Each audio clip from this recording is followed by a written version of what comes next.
So today we are going to unearth a secret invisible enemy who has been playing tricks on you, who has been playing tricks on your mind for your whole life, and you didn't even know it.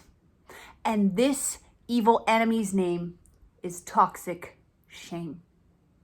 Now, when I'm talking about toxic shame, I'm talking about a feeling that you are not good enough, that you are not perfect, whole, complete, not finished yet, and divine, which you are, but that you are inferior, that you are somehow fundamentally flawed unless you achieve incredibly unrealistic expectations of perfectionism, or you don't try at all. See, both of these have their roots in toxic shame, in self-shame that is rooted from our childhood. And I'm going to share a story with you about my own childhood. I grew up with just my father. My parents divorced when I was 3 years old. And my father is a really good man. He's very kind-hearted. He's very loving. And he was absent. He was gone a lot, working or with different girlfriends, which I internalized as meaning I wasn't lovable. I wasn't good enough. And they actually left me to live with my grandparents for 6 months when I was 7 years old. Now, I remember vividly that this is when I developed an eating disorder. That's right, 7 years old. I remember there was this girl in my second grade class named Rebecca Negretti, and she was so pretty and so skinny. And I remember someone giving her a compliment about being thin. And I knew right there and then that that's what I was going to do to get love. I remember looking down at the scale, 52 pounds, and I would go back and weigh myself until I was at 51, right? Even at that age, I started to grip and find ways to be perfect so that I could be loved, so I would be accepted, so I would get praise. And this manifested in other ways. In school, I was always at the top of my class. I was in gifted program. I had straight A's all the way until junior high school. And that's when I started to fail. But before that, everything was perfect because this was how I got love and attention, right? From my smarts, from being at the top of the class. It was me and one other girl, Violet Rose Blosser. Like, we were always being taken out to go do special smart kids things. And you know, I remember taking my IQ test and just like getting so much validation from that. And it became unhealthy. So when I entered junior high school, what happened was I wanted to be loved and accepted by my peer group that I perceived as being the cool kids. Now, I certainly don't think of cool people in the same way today. I have a very different definition. But back then, it was like the kids that were popular and good looking. And they weren't nerds. They weren't straight A students, right? They weren't doing that. Some of them were, but I didn't know that. And so I started to fail. I had a really hard time transitioning, and I started to fail because I was ashamed of myself. I felt actually unworthy. I was poor. I didn't have the means to become part of that crowd, and I was so ashamed by it that I started to self-sabotage. And self-sabotage is one of the biggest themes of toxic shame. And self-sabotage has many forms because perfectionism, right? Flip side, same coin, toxic shame, right? Perfectionism is telling yourself you are not loved unless you are this way. And what can happen is you will shame people who love you. You might shame somebody who loves you because you don't think you're lovable on some deep level. Now, this all comes down to what happened to you as a kid and your survival strategy. See, because children are dependent on their parents for survival. and they learn as young as 8 months old how to recognize facial expressions of pleasure.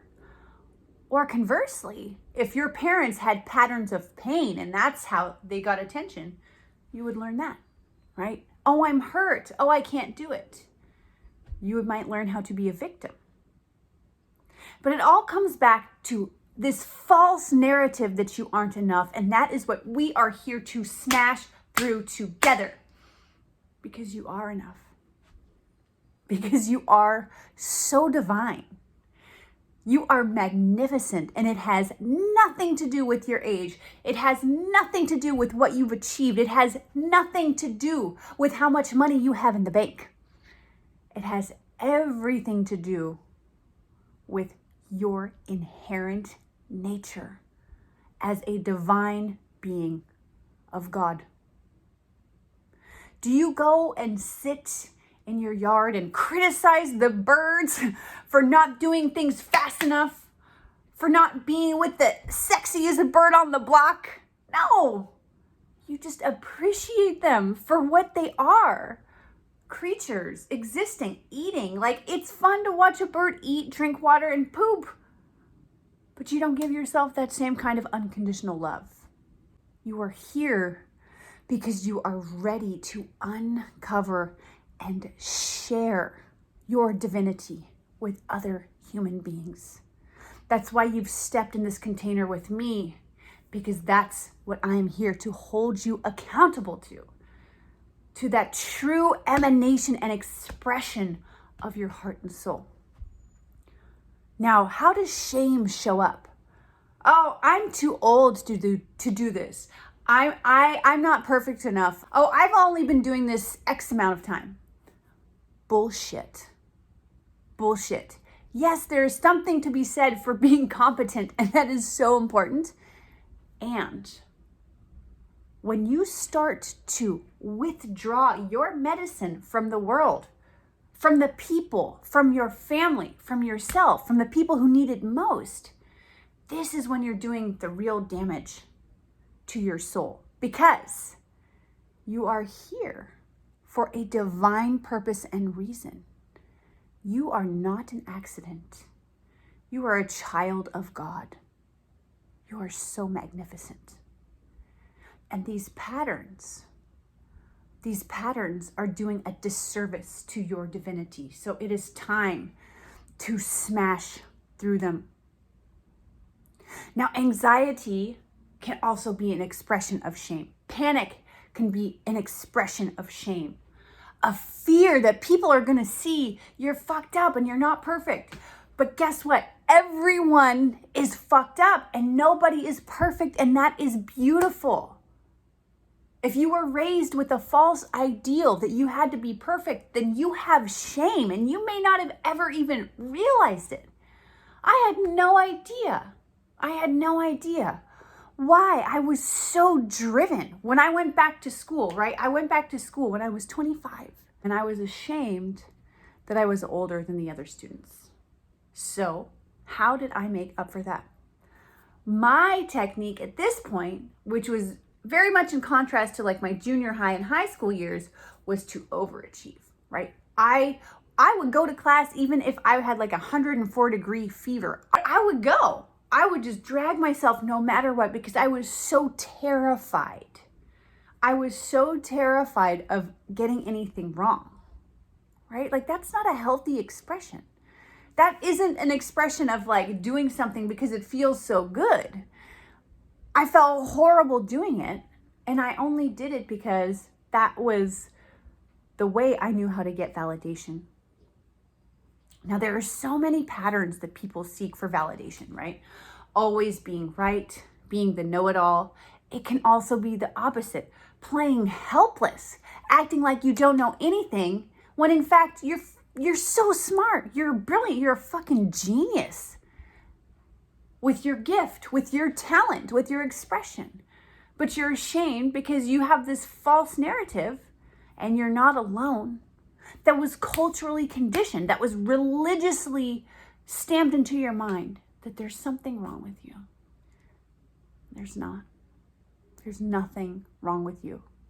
You have developed certain strategies that now get to leave, now get to be cut out. And you get to start exercising and practicing a different muscle. For some of you, it's going to be really weak. And for others, it's going to be a little bit stronger. But all of us can improve in this area. I want to remind you that these things take time, right? School and prison are the only two places where the time you spend is more important than now. So I want you to let go of any idea that you need to fix yourself by tomorrow. You need to be fixed in a week. No. You're building new habits. You are building new patterns. You are committing to progress. And as long as you do the work, you will see the fruits. You will see the results. And I'm so happy to welcome you back to working on a way out of that pattern. Sending you all my love. Om Namah Shivaya.